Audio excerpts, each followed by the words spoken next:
Thank you, sir. So Tad Phillips, HR Director. I appreciate the opportunity to be with you. I'm going to tag team this with the infamous James Conkey. And so over the next few slides, what we're going to do is well, first off, justice, equity, diversity, and inclusion encompasses, it stems from the Mayor's Commission, Listen, Learn, Lead, and it encompasses initiatives that are both internal and community focused. And so I'm going to walk through some of the employee-based internal actions that we've taken, walk through our dashboard. James is going to share some of our accomplishments and activities with the greater community, and then I'll close out with a look ahead and get y'all's feedback. Feel free to interrupt us throughout, though. So this next slide is a look internally. So what have we been doing internally? So as I said, the Mayor's Commission, Listen, Learn, Lead established a variety of things. One of those is internally it established an internal racial equity and diversity team comprised of city staff to promote diversity within the organization through special events and education. Starting early in 2024, we reframed our diversity program to be more inclusive and representative of all. And so one example is we're going to be highlighting in April that April is Neurodiversity Month. And so we're broadening our look. We're also adding a focus within this team on belonging, so adding belonging to the list. So why belonging? Inclusion, equity, and diversity all relate to the actions an employer takes to help bring about a feeling of belonging for its employees. While there are many definitions of what belonging means, it might simply be understood as having the same feeling at work as you do in a personal setting with friends where you feel comfortable to be there, to share your opinions, to feel truly cared about and accepted, and not afraid to be yourself. You belong. A workplace that is truly diverse, equitable, and inclusive can create a higher sense of belonging for employees, which results in better work performance and better retention, which ties to one of our other focus areas. An example of an inclusive culture that results in feeling belonging is where, for example, employees are not only able to share individual perspectives and ideas, but also are encouraged to do so and are recognized for their contributions. So that's one addition, is bringing belonging into our DE&I work, now DEIMB. This year, staff identified opportunity for this important DEIMB work to more closely tie in with our broader culture building activities that were previously conducted under our internal WAY team.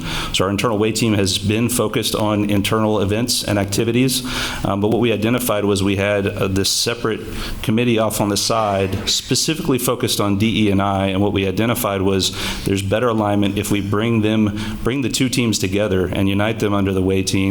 And we believe that is useful for a variety of reasons, so that we can be sure to develop a sense of belonging across the organization through our events, education activities, and so forth. So that's an endeavor that's underway right now.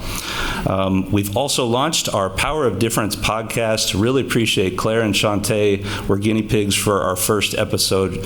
Shout out to Chris Chastain out of our Parks and Recreation team. He's an excellent host of our first quarterly podcast. We have our second podcast episode that is lined up to be delivered to employees probably early June, and that's gonna be an educational one on the Juneteenth holiday as we approach the celebration of our first Juneteenth holiday, thanks to City Council's approval back in the fall for the city as an observed holiday. Let's see. So the next thing I want to focus on here is we initiated an employee engagement survey through Gallup back in February. I'll talk a little bit about that more at another initiative, but I bring it up here to say we purposely included within that employee engagement survey a variety of questions that tie into this topical area. So through that, we can establish a baseline of sentiment around belonging, around DEI, et cetera, and use that as a measure in the future as we go back to resurvey and a basis for us to design activities and programs so that then we can go back and remeasure that in future years and identify our progress around this area. And then last, internally, really proud of the work that this team has done in the years leading up to before even I was here, was on the employment side. We were recognized by the North Texas Diversity Council a few months ago, the Corporate Leadership Award, and that was because of our recruitment process. And just to recap what that is, coming out of Listen, Learn, and Lead, what we do in order to minimize hidden bias is our hiring supervisors, when they initially review review job applications, they cannot see names. The names are hidden during their screening process of candidates. Only after they have reviewed qualifications of candidates and identify ones that they want to have identified as their smaller narrowed list do they ever see a name. Then once they look at those candidates, before they bring them in face-to-face, they also do a phone interview. So there's no visuals on the candidate before they narrow it down to the relatively smaller group that they bring face-to-face. And so we've been doing this for the last few years. I would say it's not something every employer out there is doing, and really proud that the North Texas Diversity Council saw fit to recognize us for that. Just an anecdote on that as well. I was talking to a consultant just a couple of weeks ago, and we were actually going through and looking at our current recruitment process for ways in which we can make it better for the workforce. But this consultant who works in another state said, "I love that you all do this. I see very few employers that do that." Yes, sir. Tad, do we have any measures of impact of what that's done or what that's changed? It's a great segue into the next slide. Glad you asked. And so I'll getting to that question. Another piece of what came out of Listen, Learn, Lead is that Human Resources provides annual reporting, and we do one better than that. So I am giving you your annual report right now, but thanks to our friends with the ITS team, we also do consistent, continuous reporting on our website, on the HR page of our website for hiring, promotion, demographics. And so that's what this report is showing. Is this is a snapshot in time. They may look slightly different if you went on the website today, but as of March 13th, what this is showing, and you showed you all some similar data last year, don't expect you to specifically remember it. What you see on the top chart is a focus on what are the demographics of our residents in Louisville, and then what are the demographics of our employee base. And then on the bottom, it's looking at, and so you see some differences there, some differences that are long-standing. I will say, if I looked at the same chart a year ago to today, we more closely resemble our community today than we did a year ago, but it's small incremental improvements or changes. And then on the bottom, employee demographic trends, that's again showing the same employee base on the left, but then we go to what have our hires and our promotions look like over the last 12 months. And so we continue to see a trend in both cases. You see more diverse results in both our hires in the last 12 months and our promotions in the last 12 months in relation to our overall employee population. So did that answer your question, Mayor? I want to go back to your question, make sure I covered it. Yeah, it gets me there. Okay. Thank you, sir. Before I move on, y'all have any questions on this slide? If not, I'll keep going. Okay, so that rounds out internal focus. Now I'll pass it over to James, and James will talk about, here, I'll give it to you here, community. Thank you, Tad. Thank you, Tad. There we go. Mayor and Council, much of our JEDI initiative is focused internally. But we also have the privilege to serve a community that celebrates a very rich cultural diversity. And so we have to be aware of that and contribute to that through JEDI initiatives that reach into our community. I like the word that Tad and his team and the city team has added of belonging. Human beings throughout history have craved a sense of belonging. We want to belong in our family. We want to belong in our church. We want to belong in the workplace. Ideally, we want to belong in the place where we live. Several of you joined us when we dedicated the Lung Thong sculpture at Central Park in December. And one of our speakers was representing the Chin community. And he talked about how they were looking for a home and they didn't know where Texas was, certainly not where Louisville was, but they found a home in Louisville, Texas. That's a sense of belonging. And so our challenge is, how can we get as many residents as possible to feel that way about Louisville? So we've done some external activities, and this highlights them. There's certainly more. It's small type because I'm verbose. But we start with the Lung Thong, which is a sculpture out at Central Park, and that really was the culmination, the latest highlight, if you will, because it's not over, the latest highlight of our ongoing outreach with the Chin community. 5,000 residents, used to be 5% of our population, then we annexed Castle Hills, so now they're around 3.5%, but still a sizable group. And we had to overcome language challenges and cultural challenges to reach out to them and make connections, personal connections. That has worked extremely well. There's still work to be done. We're working on it every single day, but putting the sculpture in was a huge achievement toward that.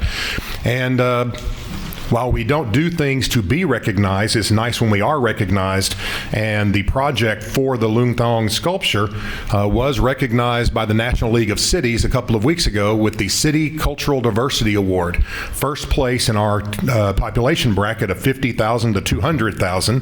That is this spiky weapon-looking thing that is in front of me.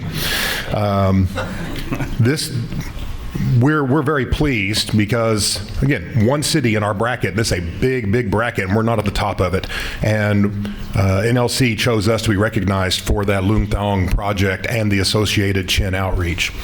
Juneteenth is something that we've recognized with events in the past, but not highlighted the past few years, partly as a result of Listen, Learn, Lead. We've really emphasized Juneteenth. We have 2 or 3 events each year, and we have had tremendous attendance for that.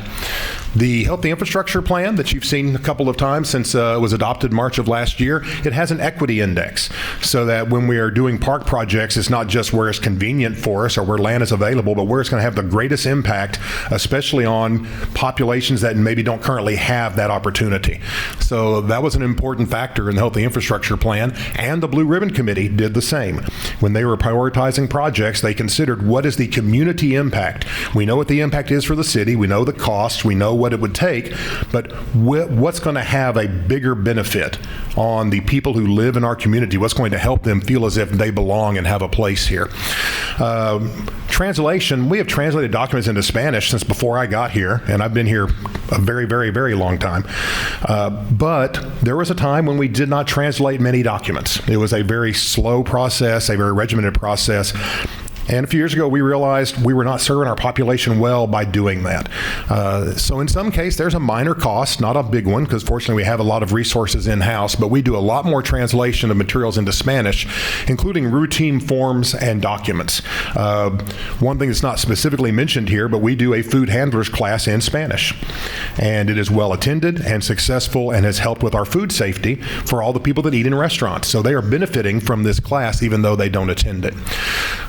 Our resident satisfaction survey is distributed in Spanish. Now, we're not getting many Spanish responses yet, fewer than 50 last time, but the number has grown each of the past 3 surveys. So the more we promote it, the more people will participate. Coming out of Listen, Learn, Lead, they did ask that we make a goal that our performers at concerts in the festival, they didn't say the grand, they said at the festivals, 30% of those be fronted by a woman or person of color. And that can be challenging sometimes, especially women fronted for some reason in this market can be hard to find. But we've done it, and each of the past 2 years we've been more than 50% of bands fronted by a female or person of color. So we have hit that mark and exceeded it, and we intend to continue doing so. And then finally, obviously, we have to think about the Latino market. We are, according to the census, 30% Latino. We do believe there was an undercount, so we're probably closer to 34, 35% based on what we know. And while we include, say, a Latin band at Western Days or things like that, we didn't have a dedicated celebration.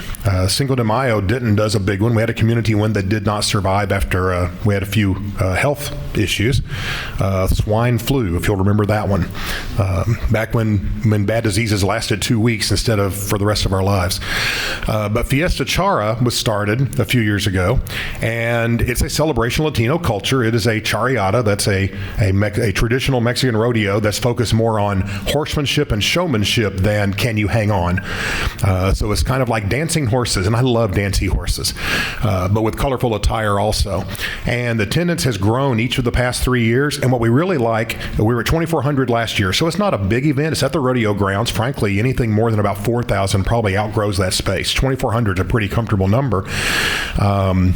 But the vendors told us that this past year they saw an increase in the percentage percentage of non-Latino attendees, which we think is important because part of the celebration is to celebrate the Latino culture, but it's also to expose the other 65 to 70% of the population to the wonderful sounds and tastes and colors of that culture, so that, again, it increases the sense of belonging and interaction with all of our residents. So we have a whole lot of arms reaching out into the community to various populations, and we do expect that's going to not only continue but likely expand as we embrace the fact that we are a minority-majority community. We are diverse, and we love it, and it benefits us all. My own opinion. Any questions on this slide before I pass back to Tad? All right. Oh, go ahead, please. I'd like to know what, we've left a whole segment as far as racial out up there, and that's our American Indian. That's our American Native. True, and it's a relatively small part of the population, but a culture that in this area predates all of us. Right? Absolutely. By about, 15,000 years.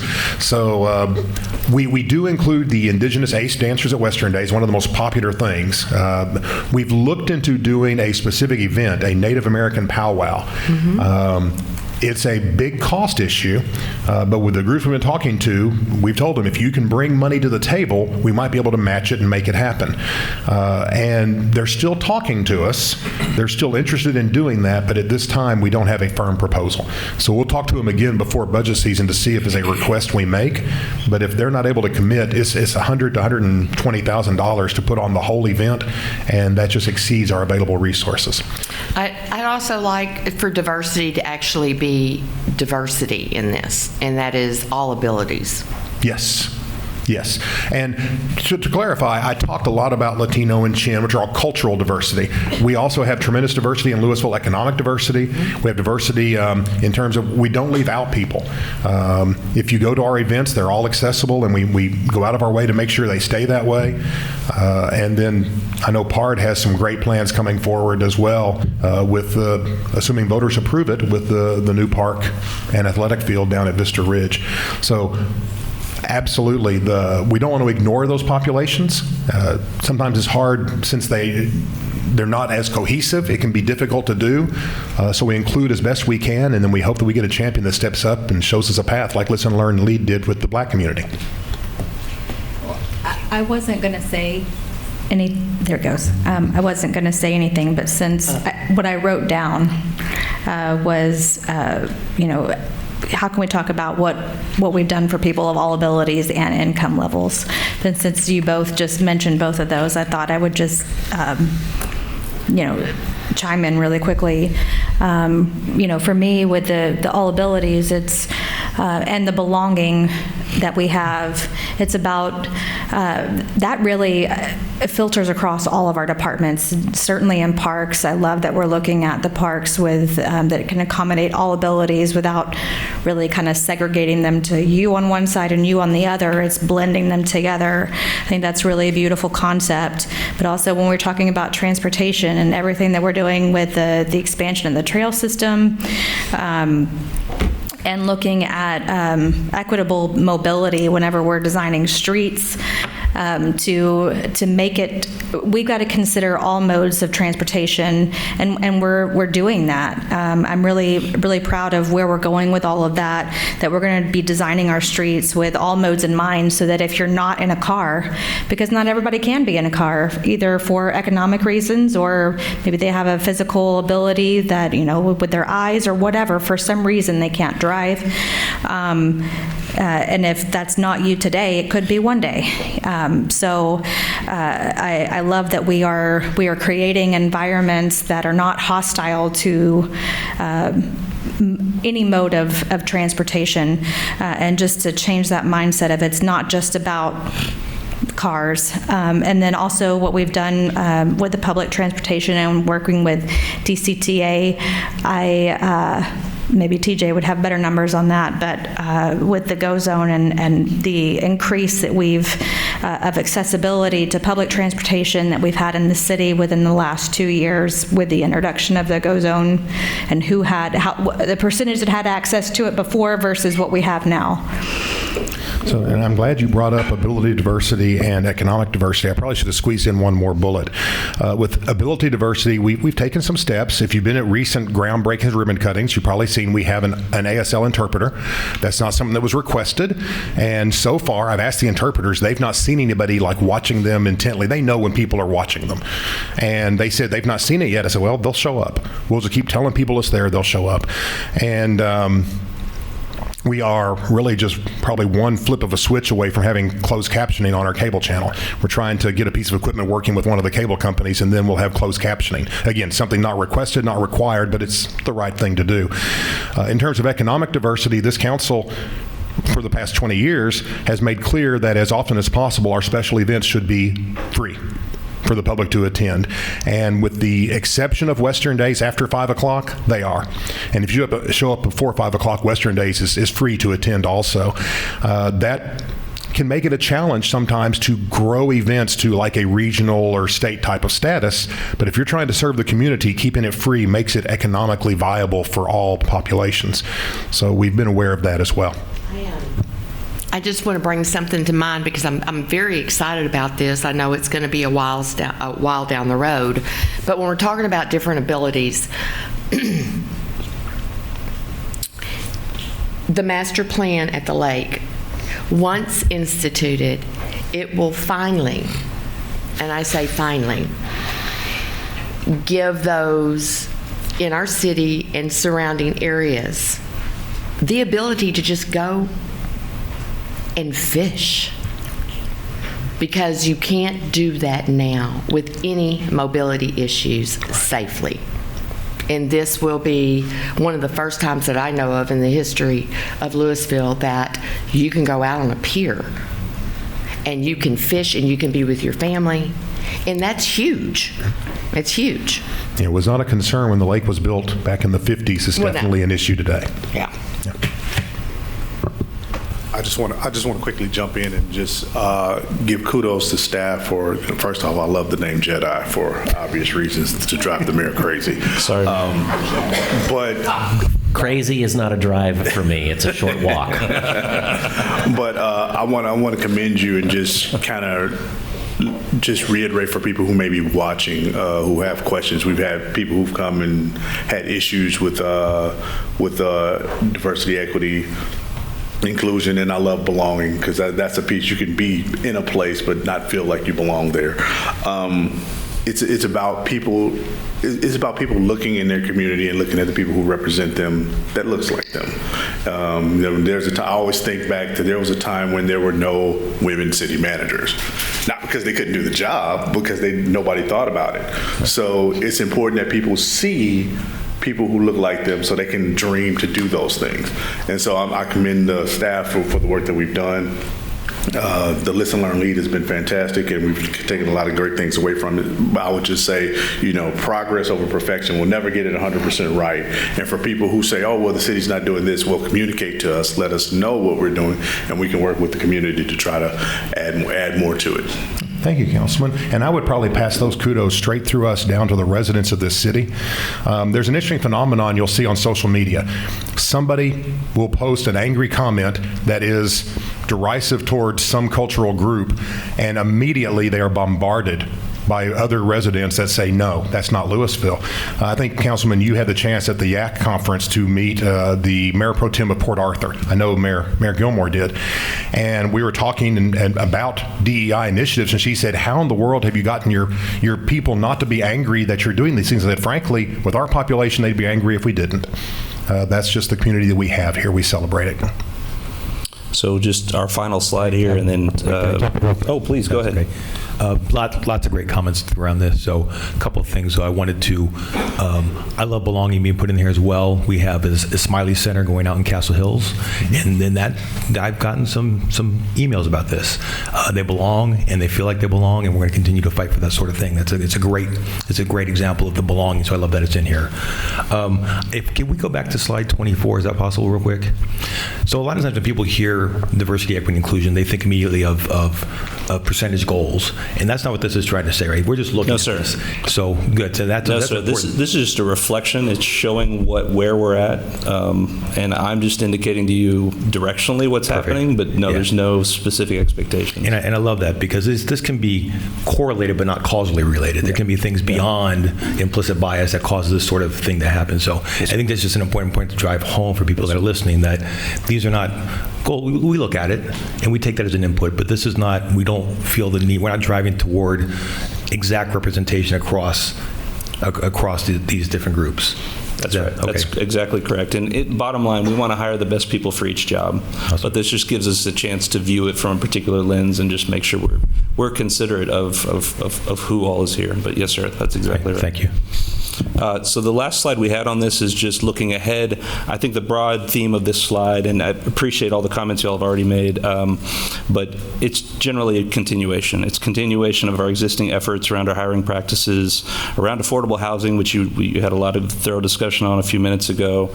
We have upcoming the opening of Parque La Gloria, and James's team is doing great work. I love all the comments you all made across our organization, and so we want to continue that good work. One point to mention here that Stacy had shared, the Louisville Park Alliances, they're going to work this year or the intention is to work this year to establish a support program for residents who can't afford access to park services. And then we'll continue our work with the DEI, internally with the DEI&B team, folding it into the WAY team and making that a great marriage and even more impactful in the future. So those are our talking points. Wanted to turn it back to you all and really just ask the question, in addition to the feedback you already gave, do you think we're headed in the right direction? Do you all have any further feedback? Go ahead. I'll just say, keep it up. I think I like what we're doing, and just keep going. Yeah, I think I'd echo the same sentiments. I'd definitely like to see, I love the data, like to see the data. I also wanted to say previously, too, I went to Fiesta Chara this year, thoroughly enjoyed it, a little rainy, but I think you'll see that event grow more than the 2,400 from when I was there. I particularly enjoyed the jalapeno eating contest. That was interesting. But yeah, just keep up what we're doing. I'll say the blinding of the names on job applications, I hadn't really considered that before, and I was a little skeptical when I first heard about that. But the results that we see that came out of that prove otherwise. I would love to see that sort of thing also trickle down into things like grant programs and things like that. If we have potential for implicit bias in hiring, I don't know why we don't think we would also have potential for implicit bias in our grant programs and other things as well. But something we've talked about before, but I just want to take another chance to bring that up. Yeah, great point there. If it's working in one space, let's see if we can replicate it in others.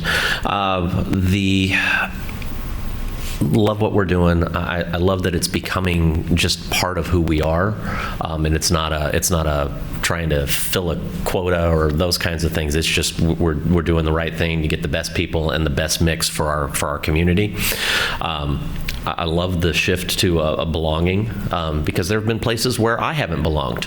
And I think we all have experienced that in some way or another. And so how do we find the opportunities for that? So I would encourage that focus for the coming year. I would love to see how we can get more engagement with our Hispanic community. They are such a large chunk. And I understand a lot of the reasons why, but whatever we can continue to do to kind of put a foot on that gas pedal would be great. I also, one last thing, and then I think we can move on, is that you really had the opportunity to use infinite diversity in infinite combinations, which was Star Trek's diversity model instead of Jedi. And now we'll move on.